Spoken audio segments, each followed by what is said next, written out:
बेटा उस दिन हमने पिछले लेक्चर में हमने पढ़ा था electric field at axial line of dipole and at the equatorial line of plane, equatorial line of plane of the dipole. यानी कि इलेक्ट्रिक फील्ड फाइंड किया था दो पॉइंट्स के ऊपर, एक जो डाइपोल है उसके एक्सिस के ऊपर कोई पॉइंट लिया था और दूसरा जो डाइपोल है उसके इक्वेटोरियल प्लेन के ऊपर लिया था। तो ये था उस दिन का डेरिवेशन। इसके बाद अब हम आज पढ़ेंगे dipole in an uniform external field. क्या है आज का टॉपिक हमारा? Dipole in an uniform external field. External field है ई, यूनिफॉर्म एक्सटर्नल फील्ड है। इसके ऊपर देखो, ये मैंने इसमें आपके लिए बना रखा है, ड्रॉ कर रखा है। ये dipole in a uniform external field.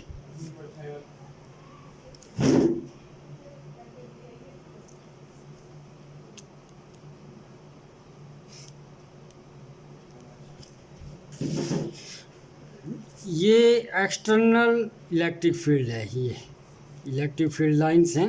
ये uniform external electric field E है और ये ए बी एक डाइपोल है जो एंगल थीटा के ऊपर रखा हुआ है इलेक्ट्रिक फील्ड के लाइंस के साथ। इलेक्ट्रिक फील्ड के साथ ये जो हमारा डाइपोल ए बी है ये एंगल थीटा बना रहा है। अब ये एंगल थीटा है तो ये भी थीटा होगा, ये भी थीटा होगा। यहाँ पर हम अगर इस पर बेस के ऊपर लें तो यहाँ पर भी ये एंगल थीटा होगा। ये बेस है इसका और ये ऊपर को परपेंडिकुलर। अब देखेंगे हम इसमें कि इसका जो लेंथ है वो 2L है। तो इसके ऊपर इलेक्ट्रिक फील्ड का क्या इफ़ेक्ट पड़ेगा, एक्सटर्नल इलेक्ट्रिक फील्ड का डाइपोल के ऊपर क्या फर्क मतलब इफ़ेक्ट पड़ेगा, ये आज हमें स्टडी करना है इसमें से। तो हम देखते हैं कि जैसे ये इलेक्ट्रिक फील्ड है इस डायरेक्शन में और ये इलेक्ट्रिक डाइपोल है। तो इलेक्ट्रिक डाइपोल के पॉइंट ए के ऊपर प्लस क्यू चार्ज है, जो कैसा चार्ज है? पॉजिटिव चार्ज है। तो पॉजिटिव चार्ज है और इसका जो इलेक्ट्रिक फील्ड की डायरेक्शन है वो भी इससे इस तरफ को है। तो पॉजिटिव चार्ज के ऊपर जो फोर्स लगेगा इलेक्ट्रिक फील्ड का वो इस डायरेक्शन में ही लगेगा। तो ए के ऊपर से फोर्स किस डायरेक्शन में लगेगा? Along this direction, along the direction of electric field. और अब बी पॉइंट के ऊपर लो, बी के ऊपर क्या चार्ज है? Minus Q. तो तुम्हें पता है कि इलेक्ट्रिक फील्ड की डायरेक्शन है लेफ़्ट टू राइट, यानी कि इलेक्ट्रिक फील्ड की डायरेक्शन होती है माइनस से पॉजिटिव की तरफ को। तो इसके ऊपर किस तरफ को ये लगेगा? फोर्स लगेगा इसकी वजह से, इलेक्ट्रिक फील्ड की वजह से फोर्स लगेगा इसमें अपोजिट डायरेक्शन में, इस डायरेक्शन में फोर्स लगेगा। तो जब यहाँ फोर्स लगेगा, यहाँ फोर्स लगेगा और आप देखेंगे कि चार्ज जो है वो इक्वल है, लेकिन मैग्नीट्यूड इक्वल है, सिर्फ साइन में डिफरेंस है। ये नेगेटिव है, ये पॉजिटिव है, लेकिन मैग्नीट्यूड जो है सेम है। तो यहाँ पर कितना फोर्स लगेगा? F is equal to Q into E electric field की, और यहाँ पर भी कितना फोर्स लगेगा? Q into E. तो सेम मैग्नीट्यूड का फोर्स दोनों जगह लग रहा है। तो ये जब दोनों फोर्स लगेंगे तो ये क्या बना देगा? एक कपल बना देगा। एक फोर्स इधर को लगेगा, एक नेट इफेक्ट क्या होगा कि ये रोटेट करने लग जाएगा। तो इस तरह से आओ अब हम इसमें थोड़ा सा यहाँ डिस्कस करते हैं क्या है इसमें। Consider an electric dipole in a uniform electric field E. Electric ये कर दिया फील्ड हमने, ये यूनिफॉर्म इलेक्ट्रिक फील्ड मान लिया। Such that the dipole of the electric dipoles makes an angle. जो डाइपोल मूवमेंट है इलेक्ट्रिक डाइपोल्स का, जो डाइपोल्स का इलेक्ट्रिक मूवमेंट है पी, वो एंगल थीटा बना रहा है इलेक्ट्रिक फील्ड के साथ। अगर हम यहाँ पर स्मॉल पी और ऐसे लिख दें तो ये हो गया इलेक्ट्रिक डाइपोल या डाइपोल मूवमेंट हो गया, जिनका इन दोनों का डाइपोल्स का जो डाइपोल है उसका। तो ये एंगल थीटा बना रहे हैं। Charges plus Q and minus Q constituting the dipole experience equal and opposite forces given by QE। Equal और अपोजिट फोर्स काम करेंगे, एक पॉइंट पर QE करेगा और दूसरे पर माइनस QE करेगा respectively due to electric field. Net effect, net force क्या हो जाएगा? नेट फोर्स इलेक्ट्रिक डाइपोल का जीरो हो जाएगा। लेकिन नेट फोर्स जीरो होने का मतलब ये नहीं है कि ये मूव नहीं करेगा, ये रोटेट नहीं करेगा, क्योंकि फोर्स तो नेट इफेक्ट तो जीरो है, लेकिन एक का डायरेक्शन ये है, दूसरे की डायरेक्शन ये है। दस the net force on an electric dipole is in a uniform electric field is zero, वो तो जीरो हो गया। These two equal and opposite forces acting on the dipole constitute a couple, इसकी वजह से ये एक कपल बना देते हैं क्योंकि अपोजिट डायरेक्शन में काम कर रहे हैं। This couple tends to rotate the dipole in the clockwise direction, इसकी वजह से clockwise डायरेक्शन में डायपोल मूव करेगा। जो हमारा डायपोल है वो किस डायरेक्शन में मूव करेगा, ऐसे को मूव करेगा, डायपोल ऐसे को मूव करेगा। ये मान लो अगर सेंटर है इसका, तो इस सेंटर से ऐसे को मूव करेगा। Direction and hence tries to align the dipole along the direction of the electric field, तो ये क्या करेगा, ये इलेक्ट्रिक फील्ड की डायरेक्शन में ऐसे अलाइन करने की कोशिश करेगा। मान लेते हैं ये है इलेक्ट्रिक डायपोल, तो जब एक फोर्स यहाँ पर लगेगा, एक यहाँ पर लगेगा, तो ये आपस में ऐसे को ट्राई करेगा इलेक्ट्रिक फील्ड की डायरेक्शन में एक अपने को अलाइन करने की। इस तरह से टॉर्क, तो अब आपको पता है कि टॉर्क बन गया ये, जब ये दोनों फोर्स कपल फोर्स जब किसी भी इसके ऊपर डायपोल के ऊपर या किसी ऑब्जेक्ट के ऊपर काम करते हैं जब कपल फोर्स, तो they constitute the torque. Torque acting, और आपने 11th में पढ़ रखा है, torque acting on the dipole tau is equal to moment of couple equal to, अच्छा, torque acting on the dipole को ही मोमेंट ऑफ कपल बोलते हैं, और that is equal to the magnitude of either force.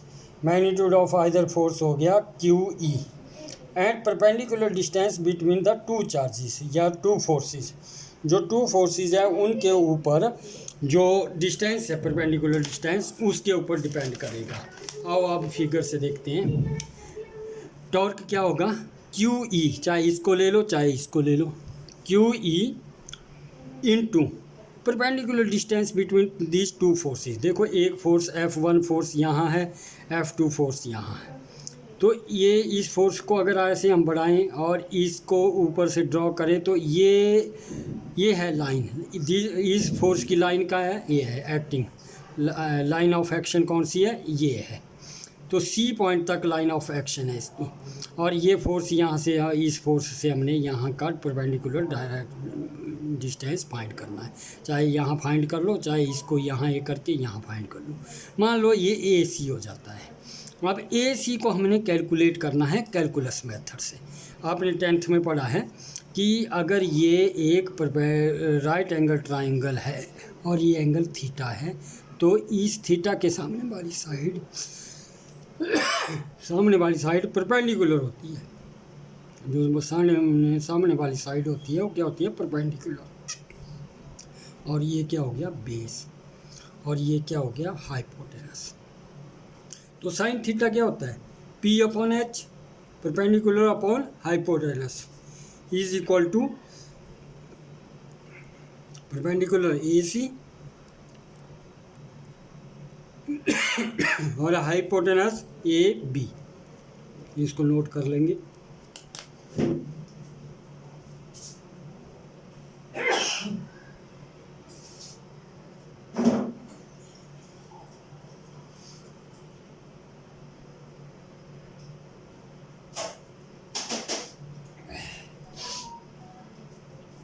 Note कर लिया होगा आपने।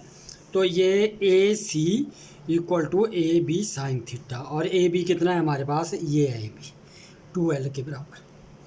तो AC कितना हो गया, 2L साइन थीटा। चलो अब इस पर देखो, तो AC की जगह हम क्या लिख देंगे, 2L साइन थीटा। लेकिन हमें पता है कि Q charge into 2L, 2L क्या है, डिस्टेंस है, 2L जो है वो डायपोल की लेंथ है, distance between the two charges of the dipole है। तो Q into 2L is equal to क्या हो जाता है, dipole moment P, small p के बराबर। तो इस तरह से हमारा टाउ क्या हो गया, टॉर्क क्या हो गया, PE साइन थीटा। और वेक्टर नोटेशन में लिखना हो तो P vector into E। When the field is not uniform, अब मान लो ये जो फील्ड था हमारे पास, ये फील्ड ये यूनिफॉर्म नहीं है, तो when the field is not uniform the net force will be non zero. जो नेट फोर्स होगा, जो हमने फोर्स उस टाइम कैलकुलेट किया था, F net Q E minus Q E, ये जीरो नहीं होगा। तो इस केस में क्या होगा, in addition then there will in general be a torque on the system as before. लेकिन उस केस में भी टॉर्क लगेगा, टॉर्क काम करेगा ही करेगा, चाहे फोर्स जीरो हो चाहे ना हो। When P is parallel to E, अब आ जाओ इधर, P is parallel to E, ये P है, ये P की डायरेक्शन है, इसको ऐसे लिख सकते हैं। P जब फोर्स टॉर्क लगा यहाँ पर तो P एक टाइम मान लो ऐसे आ गया। जब P और E एक दूसरे के पैरेलल हो जाते हैं, P भी इस डायरेक्शन में हो जाता है और E भी इस डायरेक्शन में हो जाता है, तो दोनों क्या हो जाते हैं, आपस में पैरेलल हो जाते हैं। जब दोनों पैरेलल हो जाते हैं तो in either case the net torque is zero. इसमें दोनों केस में जो नेट टॉर्क होगा वो जीरो हो जाएगा। What there is a net force on the dipole if E is not uniform. लेकिन अगर डायपोल में जो डायपोल है वो यूनिफॉर्म नहीं होगा, जैसे इसमें बताया है, अगर डायपोल यूनिफॉर्म नहीं है तो नेट फोर्स उस पर काम करेगा, बट टॉर्क जो है वो जीरो हो जाएगा इस केस में। ऐसा कब होगा, जब पी और ई पैरेलल हो जाएंगे। चलो यहाँ पर आ जाओ, P और E के पैरेलल होने का मतलब है ये एंगल थीटा जो है जीरो होना, इस एंगल का थीटा का जीरो होना। तो थीटा अगर जीरो हो जाता है तो क्या हो जाता है, A C is equal to 2L sine zero. Sine zero zero होता है तो ये सारी टर्म जीरो। तो जब आपके पास ए सी जीरो आ गया तो यहाँ पर देखो कहाँ है ए सी, ये है ए सी, तो ए सी जीरो हो गया, ए सी जीरो हो गया तो टॉर्क जीरो हो गया। अब दूसरा case, when P is parallel to E,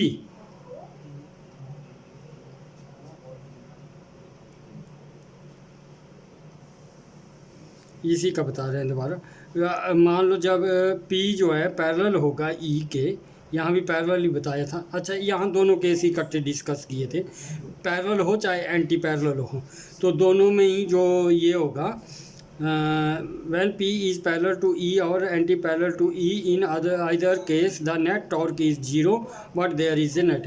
अच्छा, जो अभी हमने डिस्कस किया वो हो गया कि when P is parallel to E the dipole has a, torque तो जीरो हो गया, वो तो मैंने आपको शो कर दिया। Dipole has a net force, लेकिन फोर्स होगा, यहाँ पर लिखा हुआ है कि फोर्स तो होगा, force in the direction of, तो फोर्स किस डायरेक्शन में होगा, इंक्रीजिंग फील्ड की डायरेक्शन में होगा पैरेलल के केस में, और एंटी पैरेलल के केस में होगा डिक्रीजिंग फील्ड की डायरेक्शन में।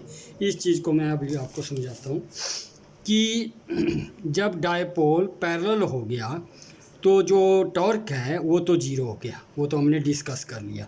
लेकिन जो फोर्स है, नेट फोर्स है, अगर ये पैरेलल है, देखो ये भी इस डायरेक्शन में है, ये भी इस डायरेक्शन में है, यानी कि P भी उसी डायरेक्शन में है और E भी उसी डायरेक्शन में है, दोनों ही इस डायरेक्शन में है।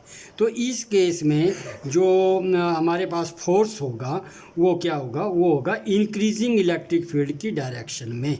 तो नेट फोर्स भी इलेक्ट्रिक फील्ड की डायरेक्शन में होगा, क्योंकि इलेक्ट्रिक फील्ड की डायरेक्शन क्या होती है, यहाँ से इस तरफ को, इस तरफ से इस तरफ को, यानी कि लेफ़्ट साइड से राइट साइड को। तो अगर यहाँ से इस डायरेक्शन में इलेक्ट्रिक फील्ड है तो इसको इंक्रीजिंग इलेक्ट्रिक फील्ड की डायरेक्शन मानेंगे और इसको डिक्रीजिंग इलेक्ट्रिक फील्ड की डायरेक्शन मानेंगे।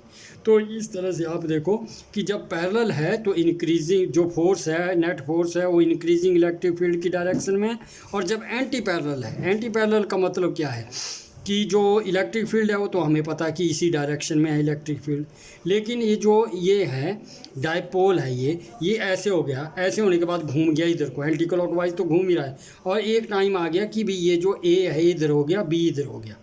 जब A इधर आ गया, B इधर आ गया, तो ये तो इस डायरेक्शन में हो गया, लेकिन जब अगेन इधर A आ गया और B ऊपर से घूम कर इधर आ गया तो ये उसके अपोजिट हो गया, यानी कि इस टाइम जो पोल है, ये है इलेक्ट्रिक डायपोल है, उसकी डायरेक्शन ये हो जाएगी। तो इन दोनों की डायरेक्शन क्या हो गई अब एंटी पैरेलल। और जब एंटी पैरेलल होगी तो जो नेट फोर्स F है वो किस डायरेक्शन में लाई करेगा, lies along decreasing electric field, वो डिक्रीजिंग इलेक्ट्रिक फील्ड की डायरेक्शन में लाई करेगा। ये था आज का टॉपिक।